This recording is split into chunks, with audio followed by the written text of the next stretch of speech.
নমস্কার বন্ধুরা। তো জেটের বাংলা ভাষা থেকে আজকে বাংলা যে প্রবাদগুলো সেগুলো আলোচনা করব।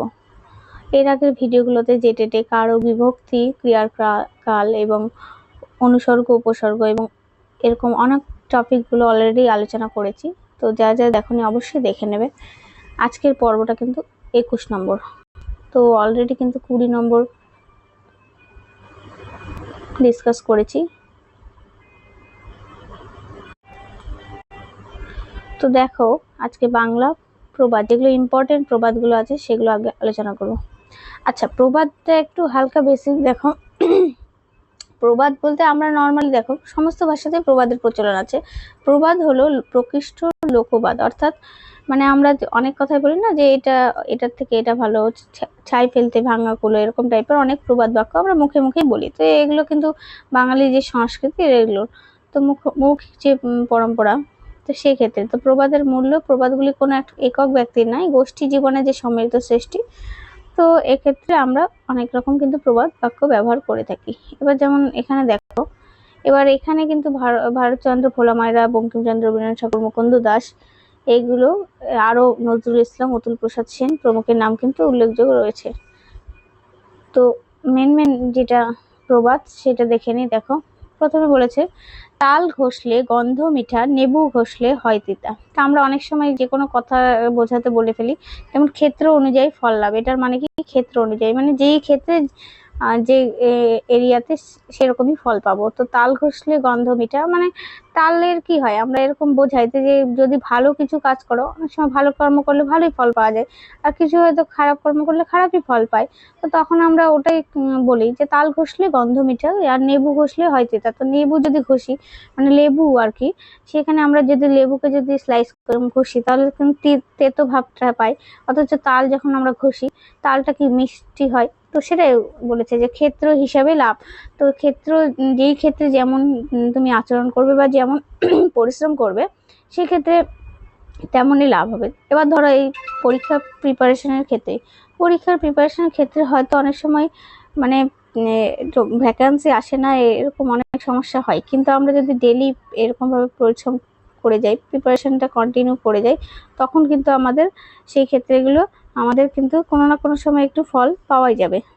কারণ দেখো, পরিশ্রম কখনো বৃথা হয় না। এবার অনেকেই হয়তো বিভিন্ন রকম ফিল্ডে ভালো, পড়াশোনায় সবাই নাই হতে পারে, ব্যবসা বাণিজ্য বা অন্য অন্য, তো সেগুলোতেও ফল লাভ করা যায়। তো ক্ষেত্র হিসাবে আমরা কিন্তু ফল লাভ করতে পারবো। তাই জন্য আমরা কিন্তু এই প্রবাদ বাক্যটা ব্যবহার করি, তাল ঘষলে গন্ধ মিঠা, নেবু ঘষলে হয় তিতা। নেক্সট হলো শূন্য কলসির আওয়াজ বেশি। এটা তো মানে পপুলার বলতে পারে, আমরা সবেতেই যদি বলি সার বস্তুহীন ব্যক্তির আস্ফালন, অর্থাৎ মানে ভেতরে কিছুই নেই।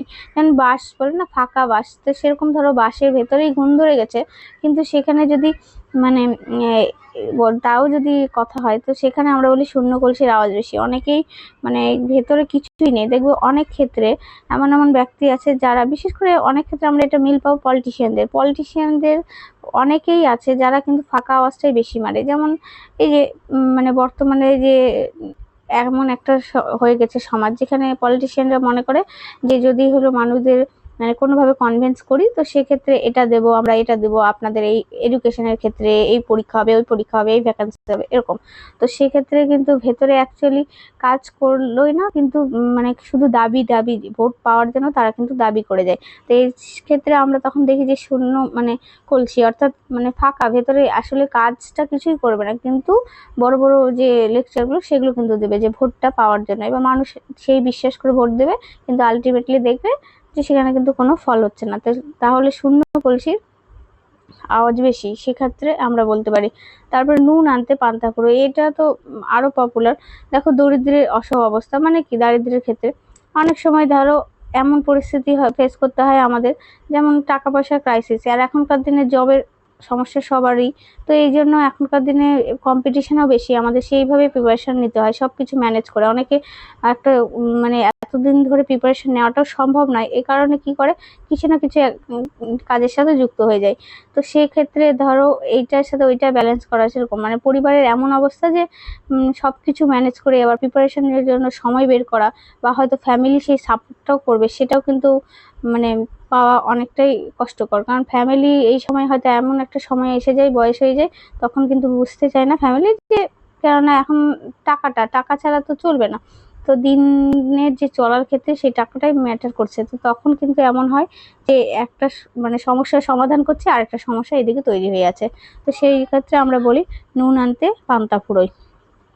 তারপর অধিক সন্ন্যাসীতে গাজন নষ্ট, অর্থাৎ অধিক লোকের সমাগমে কার্য নষ্ট। এবার দেখো যে কোনো ক্ষেত্রে একটা নর্মালি যে কোনো জিনিস তুমি ধরো একরকম ভাবে হয়তো পড়াশোনার ক্ষেত্রে নিজে নিজে যেটা হয়তো করছে, এবার 2-4 জন ঠিক আছে, যে কোনো সমস্যা হলো গ্রুপ ডিসকাশন, কিন্তু বেশিরভাগ ক্ষেত্রে অনেক ক্ষেত্রে হয় কি গ্রুপ ডিসকাশনের অনেক বেশি হয়ে গেছে, তখন অটোমেটিক্যালি তার মধ্যে অনেক রকম গল্প চলে আসে, অনেক কিছু মানে আমরা ফালতু বিষয়ে আলোচনা করি বা গল্প করি। এ করতে কি হয়, যেটা আসল আমার লক্ষ্য ছিল সেটা কিন্তু হয় না, অলরেডি টাইমটা নষ্ট হয়ে যায়। তাহলে অধিক সন্ন্যাসীতে তখন কিন্তু হয় কাজের নষ্ট, অর্থাৎ বেশি লোকের সমাগমে কাজটা হয় না। তারপরে বলেছে যার কর্ম তার সাজে অন্য লোকে লাঠি বাজে। তাহলে যার কর্ম, যে কাজে যে অভ্যস্ত তার পক্ষে সেই কাজ করা সম্ভব বা সহজ। এবার ধরো অনেক ক্ষেত্রে যেমন যারা মানে কৃষকের ক্ষেত্রে, কৃষক কিন্তু সবাই কিন্তু কৃষক হতে পারে না, কারণ ওই যে মানে জমির যে কাজটা, ধান লাগানো থেকে শুরু থেকে ফসল ফলানো সম্পূর্ণ কাজটা সবাই কিন্তু এই রোদে পুড়ে করতে পারে না।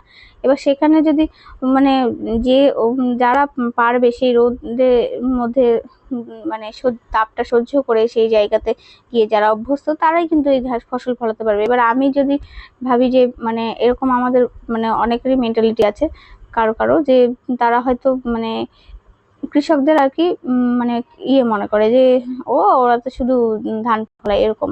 তো কিন্তু সেই কাজটা যদি সে করতে যায় সেই জায়গায়, তার কিন্তু একদিন এমনি মাঠে গেলেই তার অবস্থা খারাপ, রোদেই বেরোয় না, রোদে বেরোতেই তাকে সানগ্লাস পরতে হয়, সবসময় প্রোটেকশন নিতে হয়, আর সে ওই মাঠে রোদ্রুতে বা ঝড় বৃষ্টির সময় বা জলে সেই কি করে কাজটা করবে। তো সেটাই, যে যার কর্ম তাকেই সাজে অন্য লোকে লাঠি বাজে, অর্থাৎ যে কাজে যে অবস্থা তার পক্ষে সেই কাজটা কিন্তু করা সহজ হয়। যার ধন তার ধন নয়, নেপই মারে দই, এরকম। তো অযোগ্য লোক ধনবানের অর্থ আত্মসাৎ করে। যেমন নর্মালি দেখা যায়, ধরো তোমার যেটা পরিশ্রমের ধন, মানে পরিশ্রম করে যেটা পাওয়া হয়েছে, এবার সেটা যদি কোনো কারণে, যেমন সম্পত্তি, হয়তো সম্পত্তি অ্যাকচুয়ালি যারা মানে অনেক ক্ষেত্রে যদি মানে বাবা হয়তো অনেক ক্ষেত্রে পরিশ্রম করে যেটা মানে ছেলে মেয়ের জন্য করেছে, এবার সেই ছেলেরা যদি অযোগ্য হয় বা ছেলে মেয়েরা যদি অযোগ্য হয়, তারা কি করবে, শুধুমাত্র মানে তাদের জন্য যে স্যাক্রিফাইস করেছে দিনে রাতে যে কষ্টটা করে, সেটা কিন্তু মানে তারা বুঝলো না, শুধু মানে সেই সম্পত্তিটা আত্মসাৎ করাতে ব্যস্ত, মানে তারা নিজেদের লাইফস্টাইল মানে শুধু নিজের যে মানে ভালো মন্দ সেগুলোতেই ব্যস্ত। তাহলে সেক্ষেত্রে কিন্তু তারা তার বাবার কষ্টটার কিন্তু দাম না দিয়ে তারা সেই সম্পত্তিটাই আরো নষ্ট করছে। তাহলে অযোগ্য লোকই ধনবানের অর্থ আত্মসাৎ করে। তাই জন্য এই কথাটা প্রবাদে আমরা বলি, যার ধন তার ধন নয়, নেপই মারে দই, গেয় যোগী ভিক পায় না। তো সেরকম অতি ঘনিষ্ঠ জনের গুণের কদর হয় না, মানে বেশি যদি ঘনিষ্ঠ হয় তাহলে কিন্তু তার গুণের কদর হয় না। তো গেয় যোগী কিন্তু ভিক পায় না, অর্থাৎ ভিক্ষা পায় না, সেটা বলে। তারপরে রাজায় রাজায় যুদ্ধ হয়, এটা তো আরো বেসিক। এই যেমন পলিটিশিয়ানের দিদি এক পার্টি একরকম এখনই যেটা চলছে তার সাথে যে মানুষগুলো আছে তারা কিন্তু দুদিন পরে অন্য পার্টি হলে সাথে সাথে পাল্টে যাচ্ছে, তাহলে ওরা কিন্তু সাথে সাথে পাল্টি খেয়ে যাচ্ছে। কিন্তু গ্রামে গ্রামে বা আশেপাশে যারা সেই পার্টির হয়ে যারা অলরেডি লড়াই করছিল, তো তাদের মধ্যে কি পাশাপাশি বাড়িগুলোর পরিবেশ নষ্ট হচ্ছে এবং তার ফলে তাদের মধ্যে সম্পর্কটা নষ্ট হয়ে যাচ্ছে। কিন্তু ওই পার্টির নেতাদের কিন্তু একদম পুরোপুরি মানে যে মানে ছিল সেখান থেকে পুরোপুরি চেঞ্জ, নেক্সট পার্টি এখন যেটা ক্ষমতায় আছে সেই পার্টিতে চলে গেছে, আবার পরবর্তীকালে যদি অন্য পার্টি আসে আবার সেটাতে চলে যাবে, মানে তারা পাল্টিবাজ করে কিন্তু টাইম কাটাবে, তাদের কিন্তু কিছুই যায় আসে না। তো সেক্ষেত্রে রাজা যুদ্ধ হয়, আর উলুকবরা যারা মানে যারা প্রতাপশালীদের সংঘর্ষে কিন্তু সাধারণ জীবন মানে সাধারণ মানুষ যদি সেখানে গন্ডগোল করে, তাহলে কিন্তু তাদের কিন্তু সম্পর্ক নষ্ট, এবং তাদের ক্ষেত্রে তারা সেইখানে কিন্তু ফেস করতে হয় তাদের। কাজের বেলায় কাজই, কাজ ফুরোলে পাজি, এরকম। যেমন আমাদের অনেকই বন্ধু বান্ধবের ক্ষেত্রে যারা হয়তো কাজ করিয়ে পারিশ্রমিক থেকে বঞ্চিত করা বা দুর্নাম করা, অনেক সময় যেমন কাজের সময় বন্ধু বান্ধব কোনো ক্ষেত্রে কাজে লাগে, কিছু সবাই ওরকম না, কিছু বন্ধুর ক্ষেত্রে যেই কাজ হলো তখনই হয়তো ফোন করলো বা কোনো দরকারে যে এটা হেল্প লাগবে প্লিজ করবি, এরকম। এমন যেই কাজ হলো তোমার দরকার যদি হয় তখন কিন্তু আর হেল্প করবে না। তো এক্ষেত্রে কিন্তু মানে যখন তোমার দরকার তখন কিন্তু আশেপাশে যারা ট্রু তারাই কিন্তু হেল্প করবে, এবং যারা যদি মানে সেরকম বন্ধু বান্ধব না হয় তাহলে কিন্তু তারা শুধুমাত্র নিজের স্বার্থটাই দেখবে। তো সেক্ষেত্রেই কাজের বেলায় কাজই, আর কাজ ফুরোলে পাজি। তো এটা আমরা নর্মালি জানি। তারপর বলছে দুষ্টু গরুর চেয়ে শূন্য গোয়াল ভালো। যেমন এই যে বন্ধুত্বের কথা বললাম, যে ওরকম টাইপের বন্ধুত্ব যারা শুধুমাত্র নিজেদের স্বার্থের জন্য মানে বন্ধুত্ব করে, তো সেই রকম ব্যক্তি বন্ধুত্বের থেকে বন্ধুহীন থাকাই শ্রেয়, তাই না? দুষ্টু গরু যদি হয় তো তার থেকে শূন্য গোয়ালই ভালো। পিপিলিকার পাখা ওঠে মরিবার তরে, পতনের পূর্বে মাত্রাধিক সক্রিয়তা। মানে মানুষ বলে না যে অতিরিক্ত যদি হয়, মানে একটা নির্দিষ্ট মানুষের লেভেল থাকা উচিত, যে ঠিক আছে এর কোনো কাজ বা কোনো কিছু নেই, কিন্তু যদি সেটা বিষয়ে একদম অতিরিক্ত বাড়াবাড়ি করে, তখন কিন্তু তার একটা জায়গা না একটা জায়গায় ভুল হয়, এবং সেখান থেকে কিন্তু তার পরবর্তীকালে কিন্তু একটা পতনের সৃষ্টি হয়। ঘরে নেই ভাত, কোচা 3 হাত।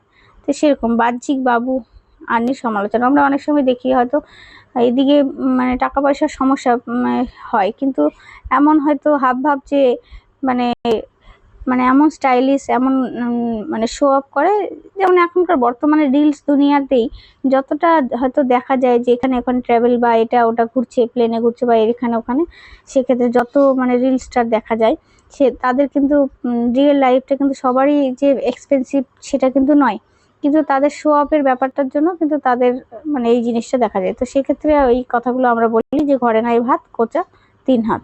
তারপরে কাজের মধ্যে 2, খাই আর শুই।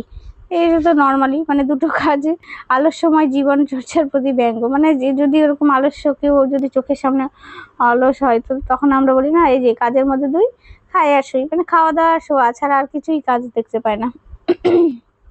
তারপরে দেখো নেক্সট প্রবাদ আমরা বলি কি, থোর বড়ি খাড়া, খাড়া বড়ি থোর। মানে একঘেয়ে পুনরাবর্তী, মানে থোর থেকে আবার খাড়া, আবার খাড়া, মানে একই জিনিস কন্টিনিউ করে যাচ্ছে, জীবনে এক্সট্রা নতুন কোনো চেঞ্জেস নাই। ধরো আমরা অনেক সময় একঘেয়ে রুটিনে বোরিং হয়ে যাই। ধরো সকালে যেই কাজ করছি, আবার দুপুরে কিছুটা মানে সেম রুটিন ফলো করছি, সেম ভাবে কোনো কোথাও বাইরে ঘোরাফেরা বা বন্ধু বান্ধবের সাথে গল্প বা আদার্স যে হবিগুলো সেগুলো কিছুই করছে না। তো সেই পুনরাবৃত্তির ক্ষেত্রে আমরা বলি থোর বড়ি খাড়া, খাড়া বড়ি থোর। তারপরে দেখো তাদের সম্পর্ক আদায় কাঁচকলাই। আমরা বলি না যে ওই দেখ আদায় কাঁচকলাই সম্পর্ক, সেরকম হয়তো সম্পূর্ণ বিরোধী, মানে দুটো একদম একে অপরকে দেখতে পারে না। তো আদা আর কাঁচকলা সেটাই, আদায় আর কাঁচকলাই সেই সম্পর্কটা। ঘর পোড়া গরু সিঁদুরে মেঘ দেখলে ভয় পায়। যেমন এটা হলো সিরিয়ালের পপুলার ডায়লগ, বলতে পারি কমন ডায়লগ। মানে আগে থেকে যেহেতু কোনো অভিজ্ঞতা, মানে আমরা নর্মালি একটা আইডিয়া করতে পারি যে এটা এরকম হচ্ছে, নিশ্চয়ই কিছু একটা সমস্যা হতে পারে। এবার দেখো আমরা নর্মালি একটা আইডিয়া করি এটা হতে পারে, কিন্তু এবার সিরিয়ালে যদি হয় প্রদীপ কোনো রকমের হাওয়াতে নিভে গেছে, সাথে সাথে শুরু হয়ে যাবে যে এই মা কি হলো এই সেই, মানে এরকম, মানে সিরিয়ালে এই জিনিসটা পপুলার। তো এইটা আমাদের ভোলার কথা নয়। ঘর পোড়া গরু সিঁদুরে মেঘ দেখলে ভয় পায়। তারপরে বলছে দেখো হেলে ধরতে পারে না, কেউটে ধরতে যায়। মানে নিজের যোগ্যতা যেটা না বুঝে সেটা কাজ করে, সেটাই যে নিজে যেটুকু, দেখো সব ক্ষেত্রে সবাই কিন্তু সবকিছু কাজ করতে পারে না। নিজে মানে আমার যেটা যোগ্যতা হিসেবে আমার যে কাজটা আমি করতে পারবো সেটাই। এবার যেমন সবাই কি ভারী জিনিস এদিক ওদিক চাটতে পারে না। তো এবার যদি জোর করে চাটতে যায় সেক্ষেত্রে কিন্তু তার সেটা সমস্যা হবে। তো নিজের যেটুকু যোগ্যতা, যেটুকু আবার খাওয়ার ক্ষেত্রে যেটুকু খাওয়ার ভালো লাগলেই আমরা সবকিছু খেতে পারি না, খেয়ে তো হজমটাও করতে হবে না।